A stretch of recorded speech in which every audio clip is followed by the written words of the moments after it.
In the dim glow of a Ukrainian command center, deep in the shadowed bunkers of a war-torn landscape, operators hunched over screens as radar blips converged on a fateful point in the sky.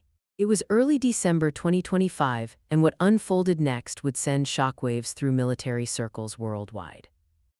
Footage captured by drones and ground cameras revealed a symphony of destruction. Russian fighter jets, symbols of aerial supremacy, erupting in fireballs and plummeting to earth in a cascade of debris. Analysts, poring over the grainy yet irrefutable images, found themselves stunned not just by the losses but by the precision and audacity of the strike. This was no isolated skirmish. It was a major air battle that exposed cracks in Russia's vaunted air force, challenging assumptions about the balance of power in the skies over Ukraine. As we examine this pivotal moment, we begin by tracing the roots of the conflict's aerial dimension, unraveling how a nation under siege turned the tables on its aggressor. To grasp the significance of this event, we must first step back to the broader canvas of the Russia-Ukraine war, which erupted in full scale on February 24, 2022. At that time, Russia's air force was widely regarded as one of the most formidable in the world.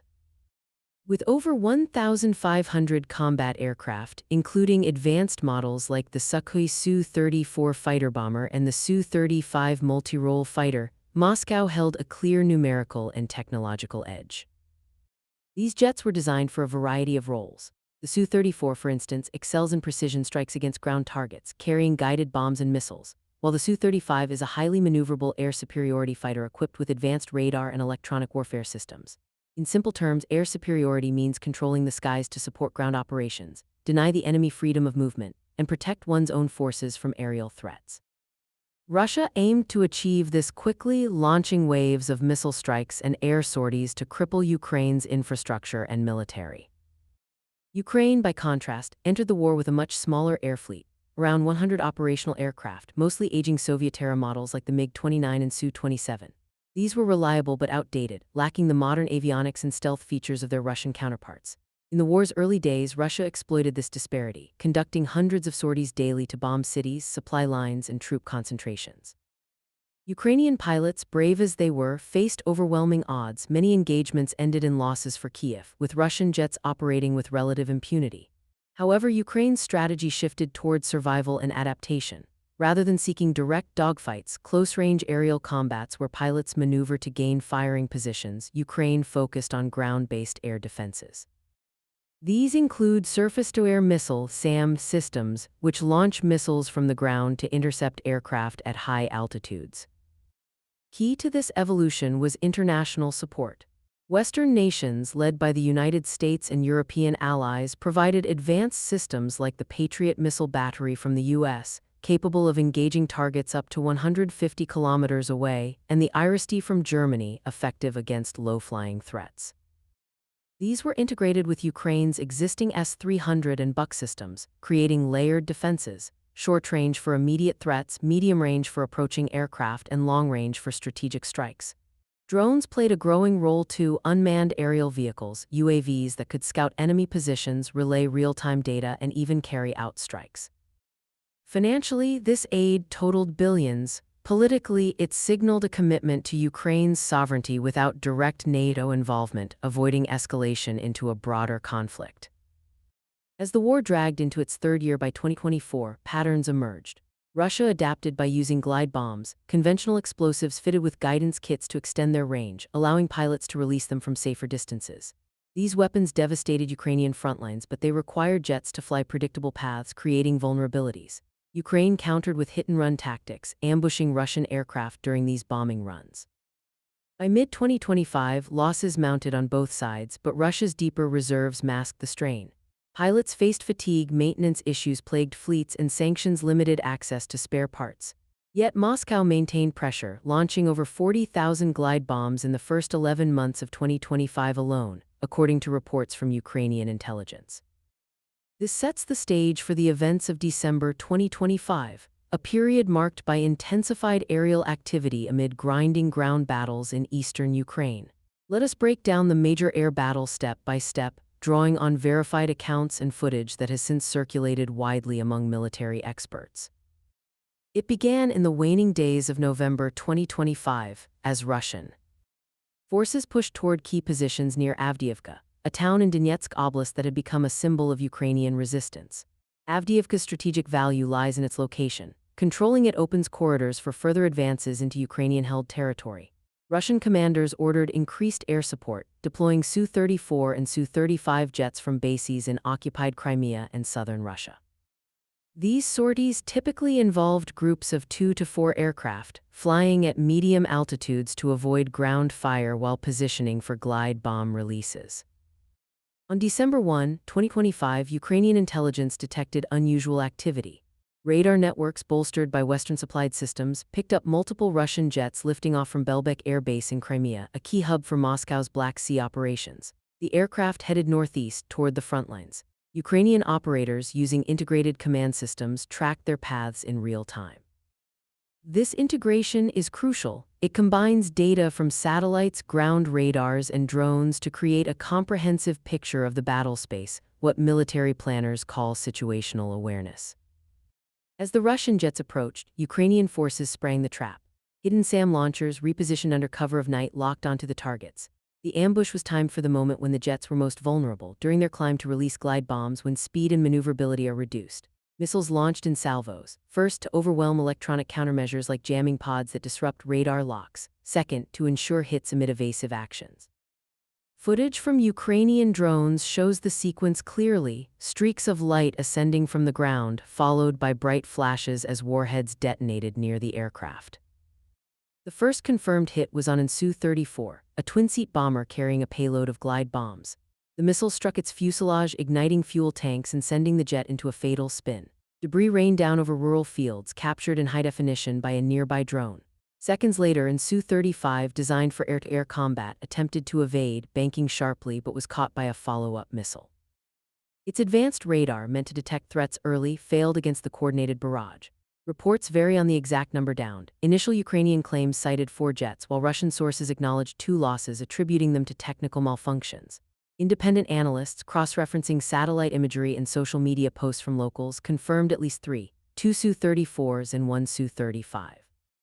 The battle lasted mere minutes, but its intensity was captured in the footage that stunned analysts. Grainy at first, the videos show smoke trails converging on dark silhouettes against a twilight sky. Explosions bloom like fireworks with secondary blasts from onboard munitions. One clip, verified by open-source intelligence groups, depicts a pilot ejecting, his parachute deploying as the jet disintegrates. This human element adds a layer of gravity. These are not abstract machines, but crude vehicles with trained personnel, each loss representing years of investment. In the aftermath, Ukrainian forces secured the crash sites where possible, recovering debris for analysis. Russian rescue helicopters dispatched to retrieve survivors faced additional risks. One was reportedly damaged by ground fire, though not destroyed. By dawn on December 2, the skies were quiet, with Russian sorties in the sector reduced by half in the following days. This was not an isolated incident. Just weeks later, on December 18, Ukraine struck Belbek Airbase itself with long-range drones. Operated by the Security Service of Ukraine's Alpha Unit, these UAVs targeted parked aircraft and defenses. A MiG-31 interceptor valued at up to $50 million was destroyed, along with radars and air defense systems worth hundreds of millions. Footage from the drones showed precise hits, flames engulfing the MiG-31 on the tarmac, secondary explosions rippling through nearby structures. Then, on December 20, another strike at Belbek downed 2 Su-27 fighters, further degrading Russian capabilities in Crimea. These events form a chain illustrating Ukraine's escalating air campaign. Step by step, Kyiv has moved from defensive intercepts to offensive strikes, blending ambushes in the air with preemptive attacks on the ground. Beyond the visible strikes lie hidden or less discussed factors that enabled this turnaround. One is technological adaptation. Ukraine has modified Soviet-era missiles with Western guidance kits, extending their range and accuracy. For example, the S-200 system, dating back to the 1960s, has been upgraded to hit targets over 200 kilometers away. Drones, produced domestically in increasing numbers, serve as eyes in the sky, providing targeting data without risking pilots. Financially, this innovation is cost-effective. A drone costs thousands, while a Russian jet runs into tens of millions. Another factor is intelligence sharing. NATO allies supply real-time data via secure channels, including satellite imagery from systems like the U.S. Keyhole series. This allows Ukraine to anticipate Russian movements, a concept known as predictive analytics in military terms, using algorithms to forecast enemy actions based on patterns. Russian vulnerabilities play a role too. Sanctions have hampered maintenance. Parts for Su-35 engines, for instance, are scarce, leading to higher failure rates.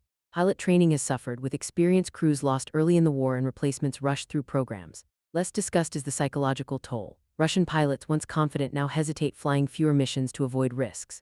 Propaganda minimizes losses, but leaks from military bloggers reveal morale issues. Politically, these factors tie into broader dynamics. Ukraine's president has pushed for more advanced weapons like F-16 fighters delivered in 2024, which provide air cover for ground operations. Russia, meanwhile, relies on Iranian drones and North Korean munitions to sustain its effort, highlighting isolation. The global implications of this air battle extend far beyond Ukraine's borders. Militarily, it signals a shift in the war's trajectory. Russia's air force, once a decisive advantage, is now contested, forcing ground troops to advance without reliable cover. This could stall offensives in Donetsk and Kharkiv, prolonging the stalemate and increasing casualties on both sides. Economically, the losses strain Russia's budget. Each downed jet costs $30 to $50 million to replace, amid a war economy already burdened by sanctions. Ukraine benefits from aid, but dependency raises questions about sustainability. Western taxpayers fund billions annually, with political debates in the US and Europe over continued support. Geopolitically, the event reverberates. NATO watches closely, refining doctrines on integrated air defenses for potential conflicts elsewhere, like Taiwan. China, observing Russia's struggles, may reassess its own air strategies. The footage shared globally bolsters Ukraine's narrative of resilience, influencing public opinion and diplomacy. In the UN and other forums, it underscores violations of international law, pressuring neutrals like India and Brazil. Environmentally, wreckage scatters hazardous materials, jet fuel, composites, unexploded ordnance, polluting soil and water in contested areas. Humanitarily, reduced Russian airstrikes might spare civilians, but escalated drone use risks collateral damage. In a long, thoughtful conclusion, the downing of Russian jets in this major air battle of December 2025 stands as a testament to the unpredictable nature of modern warfare, where innovation and resolve can defy overwhelming odds. What began as footage of fiery descents has evolved into a symbol of shifting tides. Ukraine, once outmatched in the skies, now claims moments of dominance through cunning ambushes and technological ingenuity. Analysts, initially stunned by the scale and precision, now ponder deeper questions about the sustainability of Russia's campaign, the limits of aerial power in protracted conflicts, and the human cost of each plummeting aircraft. Hidden layers reveal a web of adaptations, vulnerabilities, and international entanglements that propel the war forward, even as they hint at paths to resolution. Globally, this episode reshapes alliances, inspires defenses against aggression, and reminds us of interdependence in an era of hybrid threats. As winter deepens over the front lines, the choices ahead for escalation or negotiation will determine whether this battle marks a turning point toward peace or a harbinger of further devastation. In the fragile equilibrium of power, restraint and dialogue may yet prevail, transforming the stunned silence of analysts into a call for enduring stability. In the shadowed expanse of occupied Crimea, where the Black Sea meets fortified runways under constant vigilance, a series of precise strikes unfolded in mid-December 2025 that reverberated through military assessments worldwide. Drone footage released by Ukrainian agencies captured the moments of impact, bright flashes illuminating parked fighter jets, followed by plumes of smoke rising from the tarmac at Belbek Airbase. Analysts, reviewing the verified images and geolocated evidence, expressed astonishment at the audacity and effectiveness of these operations, not merely for the destruction inflicted, but for the strategic erosion of Russia's aerial capabilities in a region long considered secure. These were not shots fired in open skies but calculated assaults on grounded aircraft, exposing vulnerabilities in Russia's defensive posture. As we explore this significant development, we trace the evolution of Ukraine's long-range drone warfare, detail the sequence of attacks, uncover the underlying factors enabling such precision, and consider the broader ramifications for the ongoing conflict. To comprehend the weight of these events, we must first outline the role of air power in the Russia-Ukraine war, which has persisted since the full-scale invasion in February 2022. Russia's air force entered the conflict with substantial advantages. Hundreds of modern fighters, including the Su-27 multi-role jets for air superiority and patrol, the Su-34 for precision bombing, and the MiG-31 interceptor equipped for long-range engagements.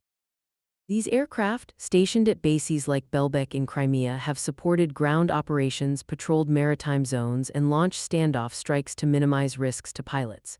Belbek, located near Sevastopol, serves as a critical hub for the Russian aerospace forces, hosting regiments that extend coverage over the Black Sea and southern Ukraine.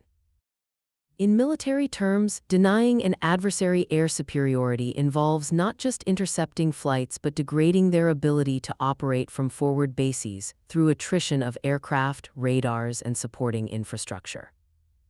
Ukraine's response has centered on asymmetric capabilities. Lacking a comparable fleet of crewed aircraft, Kyiv has invested heavily in unmanned systems, reconnaissance drones for targeting, kamikaze drones for strikes, and surface-to-air missiles for defense. Western aid has bolstered this arsenal, Patriot and Iris-T systems for high-altitude threats, alongside billions in funding for domestic production. Politically, this support reflects a strategy of enabling Ukraine's self-defense without direct NATO combat involvement. Financially, drone warfare is economical. A long-range attack drone costs a fraction of a fighter jet, which can exceed $50 million per unit. By late 2025, Ukraine's drone operations had matured, shifting from frontline harassment to deep strikes against logistical and aviation assets. This evolution drew on lessons from earlier campaigns, where maritime drones disrupted Russia's Black Sea fleet and ground-based systems targeted energy infrastructure. The December 2025 strikes on Belbek represent a culmination of this approach. Let us examine the sequence step by step based on official Ukrainian statements, geolocated footage, and independent verifications. The initial assault occurred overnight on December 17-18. Long-range drones operated by the Security Service of Ukraine's Alpha Special Operations Center penetrated defenses at Belbek. Targets included high-value assets, a MiG-31 interceptor reportedly loaded with munitions, components of S-400 air defense systems such as radars, and a Panzer S-2 close-range protector. Footage shows drones approaching under thermal imaging, striking with precision. Explosions engulfed the MiG-31 on the tarmac, while secondary blasts indicated hits on radars and the Panzer system. Estimates place the damage in the hundreds of millions of dollars, given the sophisticated electronics in modern air defenses. Russian authorities claim to have repelled the attack, reporting drones downed without significant losses. However, geolocated imagery and Ukrainian-released videos contradicted this, confirming destruction.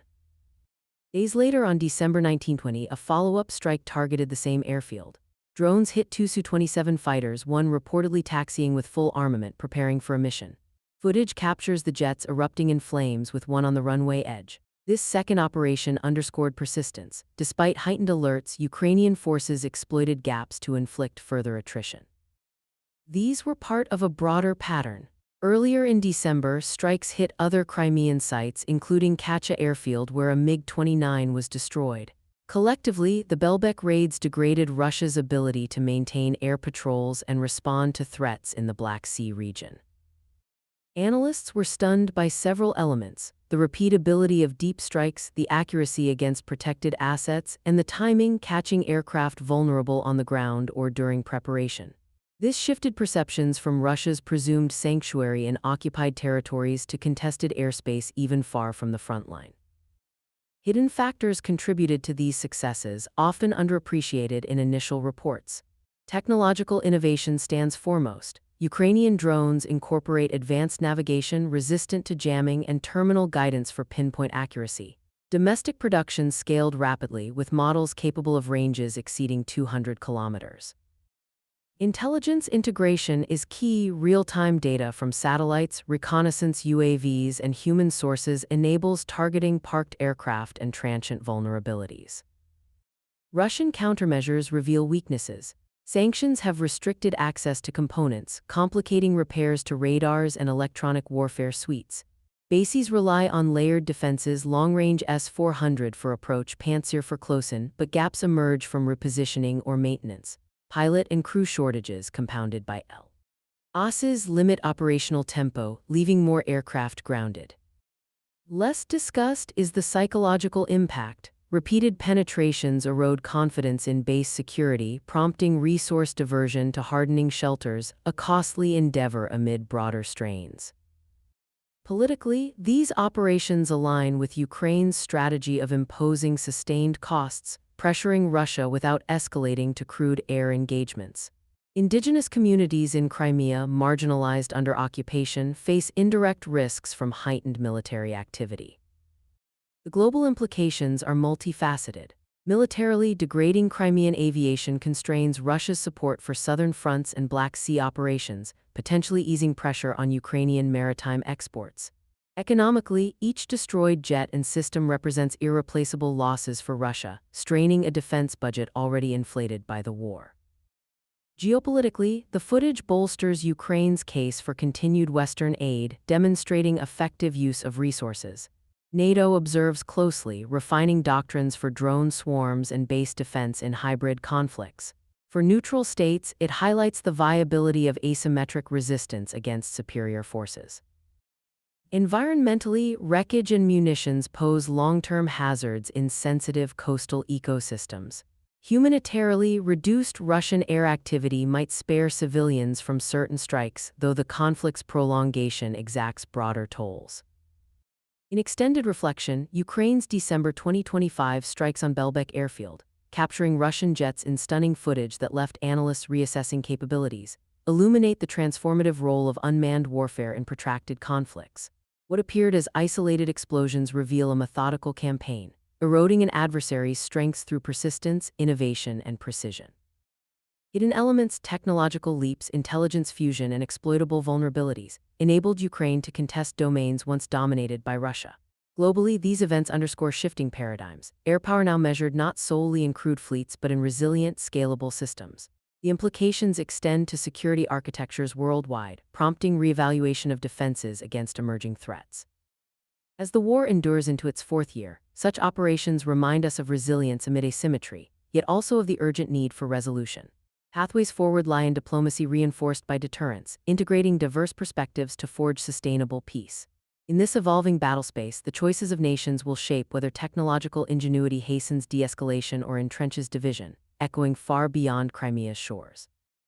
In the fortified depths of occupied Crimea, where the Black Sea's restless waves lap against concrete runways scarred by years of conflict, a series of audacious strikes unfolded in mid-December 2025 that captured the attention of military observers across the globe. Thermal drone footage, disseminated by Ukrainian security services, depicted precise impacts on high-value targets at Belbek airfield.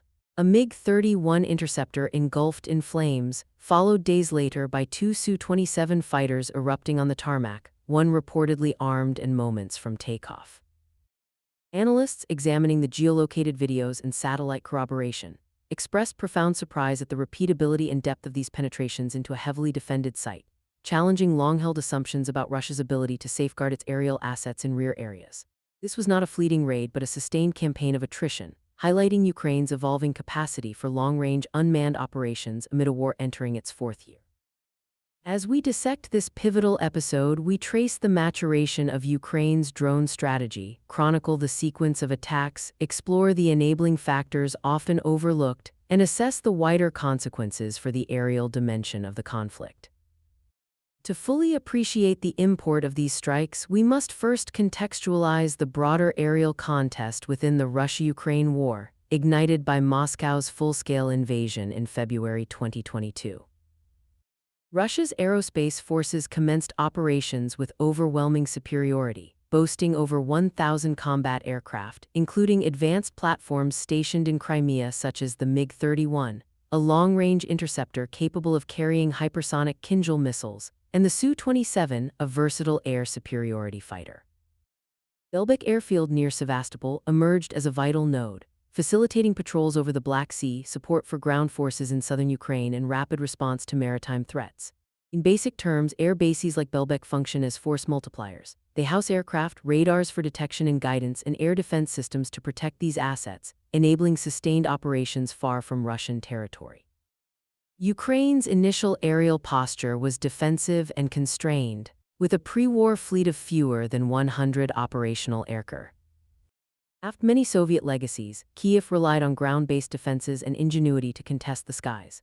Western assistance proved transformative, Systems like the U.S. Patriot for high-altitude ballistic threats and German IRIS-T for shorter ranges layered with inherited S-300 batteries. Yet as Russia shifted to standoff tactics, glide bombs released from safe distances and cruise missiles, the vulnerability of forward airfields became apparent. Ukraine responded asymmetrically, scaling domestic drone production to thousands monthly. These unmanned systems range from small first-person view kamikaze drones for frontline use to long-range models capable of traversing hundreds of kilometers, carrying explosives for precision strikes. Financially, this approach is asymmetric warfare at its core. A drone might cost tens of thousands of dollars versus tens of millions for a modern fighter jet. Politically, it allows Ukraine to impose costs on Russia without escalating to direct crude confrontations, preserving pilots while eroding enemy capabilities.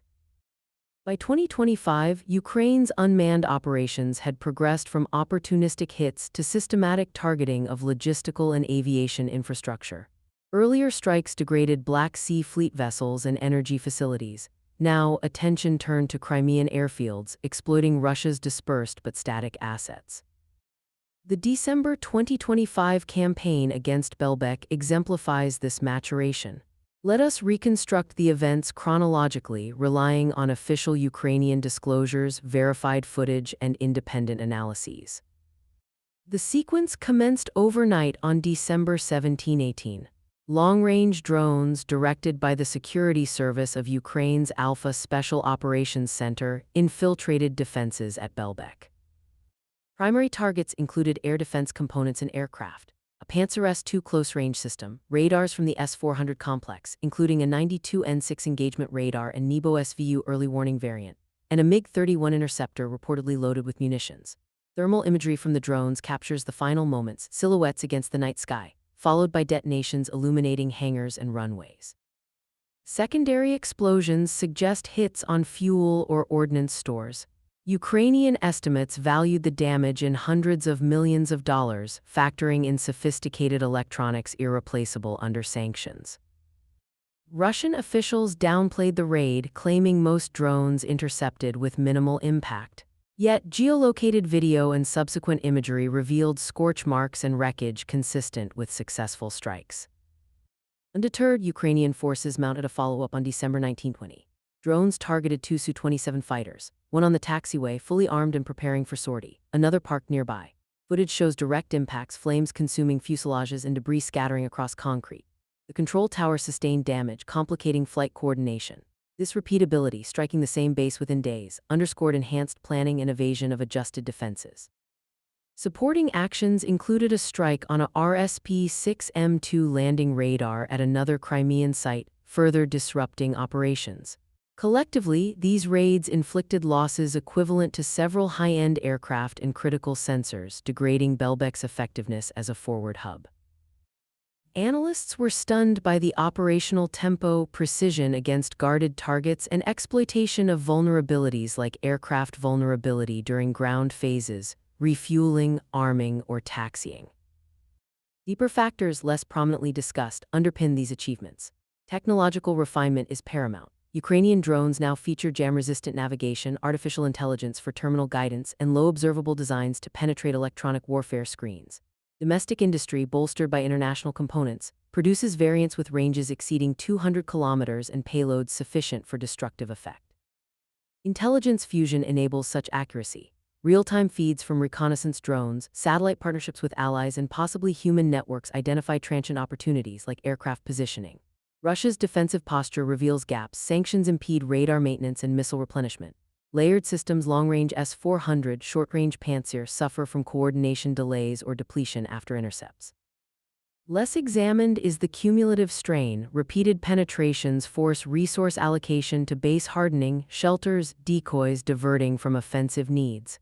Morale effects compound this. Personnel at exposed sites face persistent threat while propaganda struggles to conceal losses. Politically, these operations align with Ukraine's attrition strategy, raising Russia's war costs amid diplomatic maneuvering. Indigenous Tatar communities in Crimea endure heightened risks from militarization, their concerns marginalized. The global implications span multiple domains: militarily diminished crime, And aviation curtails Russian support for southern fronts and Black Sea dominance, potentially aiding Ukrainian grain exports and naval drones. Economically, losses, each jet valued at $30–50 million. Radars similarly exacerbate Russia's budgetary pressures in a protracted conflict. Geopolitically, the footage reinforces Ukraine's resilience narrative, sustaining Western aid commitments. Observers in NATO refined doctrines for drone countermeasures and base protection, relevant to scenarios like the Indo-Pacific. Neutral powers note asymmetric warfare's efficacy against conventional superiority. Environmentally, explosions release contaminants into coastal zones, unexploded remnants pose enduring hazards. Humanitarily, reduced Russian sorties may alleviate civilian bombardment, though the war's extension perpetuates suffering. In sustained contemplation, Ukraine's December 2025 strikes on Belbek airfield, destroying a MiG-31, Su-27s and defenses in footage that astonished analysts, epitomize the ascendance of unmanned systems in contemporary conflict. What surfaced as isolated detonations discloses a deliberate erosion, targeting sanctuaries to contest aerial control without symmetric risk. Concealed dynamics, innovative engineering, fused intelligence, exploitable frailties, facilitated Ukraine's penetration of fortified realms once deemed secure. Globally, these developments recalibrate power assessments, dominance measured increasingly in resilient, affordable platforms rather than crude prestige assets. The ramifications influence security postures afar, urging adaptations to proliferating threats. As 2025 concludes with unrelenting hostilities, such feats affirm tenacity against disparity yet underscore diplomacy's imperative. Viable avenues persist through fortified negotiation, incorporating multifaceted viewpoints to cultivate lasting accord. In this dynamic arena, prudent decisions may transmute technological prowess from perpetuating strife into fostering equilibrium, resonating beyond Crimean horizons.